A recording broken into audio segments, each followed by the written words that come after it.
Hello, কেমন আছো সবাই? আশা করছি সবাই খুব ভালো আছো। তারপর কেমন কাটলো আজকের দিনটা তোমাদের? আশা করছি খুব ভালো কেটেছে। আমারও কেটেছে গো, খুবই ভালো কেটেছে দিনটা, কাজের মধ্যে কেটেছে। বিজি দিনগুলোই হয়তো শরীরে টায়ার্ডনেস থাকে কিন্তু কেটে যায়, আর যেদিনকে কাজ থাকে না সেদিনকে তো যেন টাইম কাটতে চায় না, আর মনের ভেতর কী সব উল্টোপাল্টা চিন্তা, দুশ্চিন্তা বা থিঙ্কিং সব আসে। কিন্তু কাজের দিনগুলো কেটে যায় বেশ। টায়ার্ড থাকি ঠিকই, রাতে তাড়াতাড়ি ঘুমিয়েও পড়ি, অত বেশি দুশ্চিন্তাও হয় না কাজের মধ্যে থাকলে। এই একটা পজিটিভ দিক, তাই সব সময় ব্যস্ত থাকারই চেষ্টা করি। তো তারপর কি করলে তোমরা সবাই আজকে?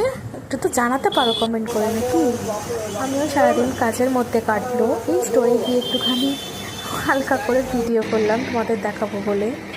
তারপরে সারাদিন কাজ করার ফাঁকে দুপুরে লাঞ্চ টাইম একটু খেয়ে নিলাম। তো কী খেয়েছো দেখালাম না, কিছুই সেরাম না, নর্মাল ডাল ভাত আলু ভাজা। তারপর তোমরা কি খেলে বলো?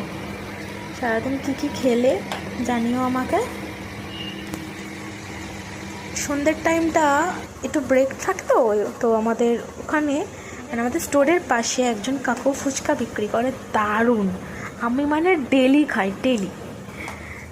দারুণ করে। তোমরা যদি কোনো দিন বারুইপুর এসে থাকো, তোমরা খেয়ে দেখতে পারো, দারুণ বানাই।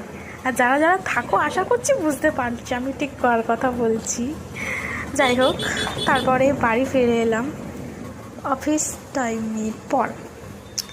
বারবার অফিস বলছি বলে আবার তোমরা ভেবো না একবার স্টোর বলছে একবার অফিস বলছি। অ্যাকচুয়ালি তোমরা যেটাভাবে শুনতে মানে স্বচ্ছন্দ করো সেইভাবে নিতে পারো। আমি একটা স্টোরেই কাজ করি, একটা জুয়েলারি স্টোর। তো তারপর বাড়ি এসে আমার এই ছোট্ট বেবিগুলোর সাথে একটু খেলা করলাম। এইভাবেই দিনটা কেটে গেল আজকে। এবারে ঘুমিয়ে পড়ো, তোমরাও তাড়াতাড়ি ঘুমিয়ে পড়ো। কেমন বলো আমার মিষ্টি মিষ্টি ও ছানাগুলো?